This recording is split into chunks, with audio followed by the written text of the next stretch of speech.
මේ ඉන්නේ සානක. ඉතින් සානකට දැන් වයසයි. දකින්න හැමෝටම හිතනවා සානකට පිස්සු කියලා. ඒකට අය වරදකුත් නැහැ. ගිය අවුරුදු එක්තරා දවසකදී සානකට වෙච්ච සිද්ධියකදී ඇතිවෙච්ච මානසික පීඩනය එයාට දරා ගන්න බැරි වුණා.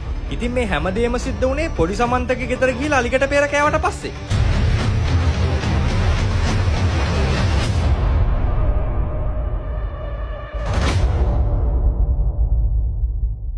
පිට රට හිටපු අවුරුදු 5 මාළි මං හරි කලකිරීමෙන් හිටියේ.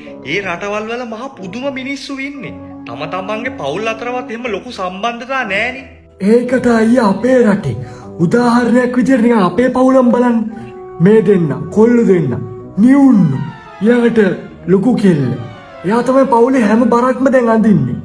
කොල්ලු දෙන්න පොඩි කාලේ ඉඳන් ඉගෙන ගත්තේද කන්නේ බොන්නේද ඔක්කොම එකට. මේ මාමට කන්න මොනවාරි ටිකක් හදාගෙන අර අලිකට පෙර ගෙඩියක් ඇති. යමා.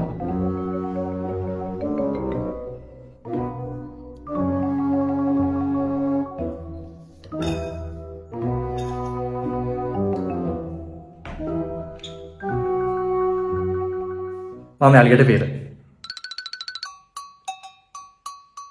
අලිකට පෙර. බෙහෙත් ගහලා නැහැ. ඕව ගමේම. මා මාලිකට පෙර කටට දෙකට ගෙලලා ඉවර කරා. කාලේ ඉවරනම් දෙන්න මම අපි හොදන්න. බොහොම ස්තුතියි. ඕක පිඟානේ එලෙන්න කලින් ඔහොම ගිහලා හොදලා දාමු. කොහොමද දෙන්නගේ බැඳීම? පිඟාන හොදන්න යන්නේ දෙන්න එකට.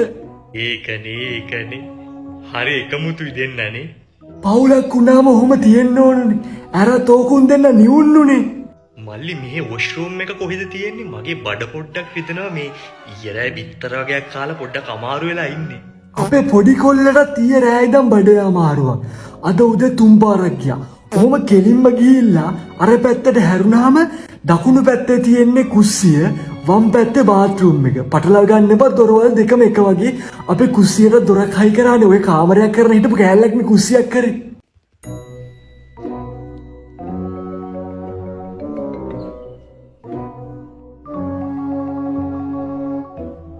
දකුණු පැත්තේ තියෙන්නේ කුස්සිය, වම් පැත්තේ බාත්රූම් එක.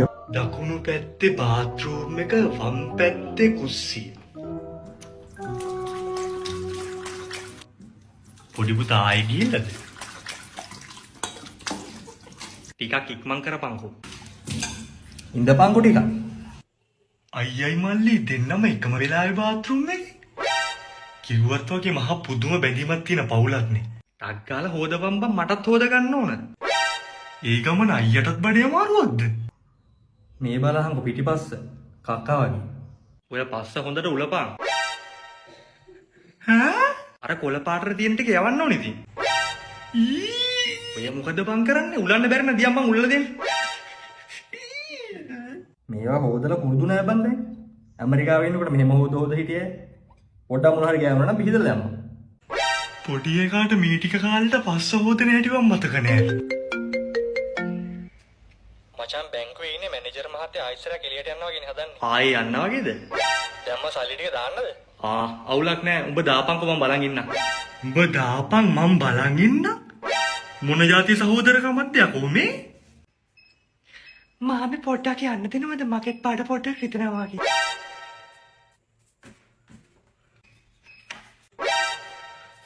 මොකක්ද යකෝ මේ වෙන්නේ? මේ තියෙන්නේ. යාගේ බඩටත් හරි වගේ. මල් පොඩක් එහාට දෙන්න. අන්න අරක ඇතුළට ගියා. තාත්තට කටරඬුව ගේන්න කියන්න. අංකල් මේ තාත්තට කටරඬුව පොඩ්ඩක් ගේන්න කියනද මේ මූඩියක් හිලස්ස හිර වෙලා.